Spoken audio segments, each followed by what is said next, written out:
Bonjour à tous, je vous retrouve aujourd'hui dans une nouvelle vidéo dans laquelle on va aborder la notion de gène et d'allèle qui sont en fait le support de l'information à l'origine des caractères héréditaires.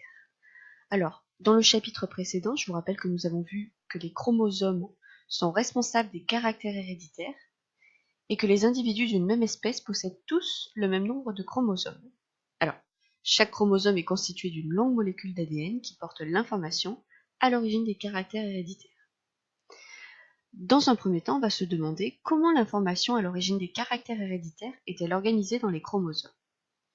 Alors l'information à l'origine des caractères héréditaires portés par la molécule d'ADN est divisée en gènes. En fait, un gène, c'est une portion d'ADN qui correspond à une information génétique. En fait, un gène détermine un caractère héréditaire, par exemple la couleur de la peau, des cheveux, etc.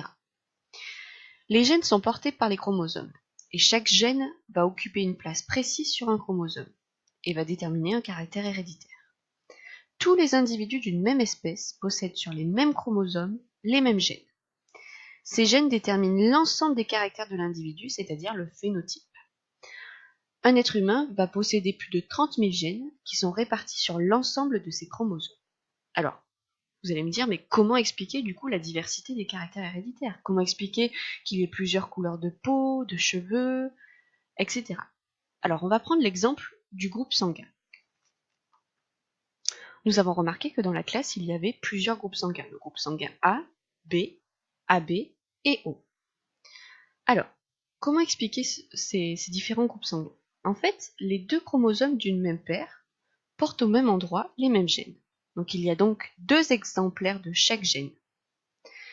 Chaque exemplaire porte soit les mêmes informations, soit des informations différentes. En fait, les différentes versions de ce gène, c'est ce qu'on appelle les allèles. Dans le cas où un individu va posséder deux allèles différents pour un même gène, cela peut créer en fait une variation individuelle du phénotype par rapport à celui qui possède les deux mêmes allèles. Ainsi, les variations des caractères s'expliquent par les versions différentes que le gène peut avoir. En fait, le fait que chaque gène existe en plusieurs versions est à la base de la diversité génétique des individus d'une même espèce.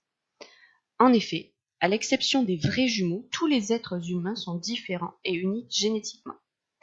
L'ensemble des gènes d'un individu forme ce qu'on appelle son génotype, et l'expression du génotype est à l'origine du phénotype d'un être vivant. Alors, si on prend l'exemple du gène ABO du groupe sanguin, il se situe sur la paire de chromosomes numéro 9. Dans le cas où on a deux allèles identiques, par exemple l'allèle A deux fois, dans ce cas-là, le groupe sanguin sera le groupe A. Si, pareil, on a deux fois l'allèle O, le groupe sanguin sera O. Deux fois l'allèle B, le groupe sanguin sera B. Dans le cas où on a deux allèles différents, par exemple on a l'allèle A et l'allèle O, dans ce cas-là, un seul des deux va s'exprimer, ce sera l'allèle A. On dit qu'il est dominant. Et l'allèle O qui ne s'exprime pas sera récessif. On est dans le même cas si on est en présence de l'allèle B et de l'allèle O. L'allèle B sera dominant et l'allèle O sera récessif. Dans le cas où on a l'allèle A et l'allèle B, les deux vont s'exprimer, on dit qu'ils sont codominants. Reprenons maintenant le schéma bilan de ce chapitre. Alors, je vous rappelle que l'ADN est le support de l'information génétique. Alors, on va pouvoir observer les chromosomes au moment où la cellule va être en division. Si on zoome un petit peu sur ces chromosomes, on voit qu'en fait, un chromosome est constitué d'une molécule d'ADN. Donc en fait, un chromosome, c'est de l'ADN qui est pelotonné. Si on regarde plus précisément les chromosomes, on voit que sur une paire de chromosomes, on va avoir de nombreux gènes. En fait, un gène, c'est une portion de molécule d'ADN.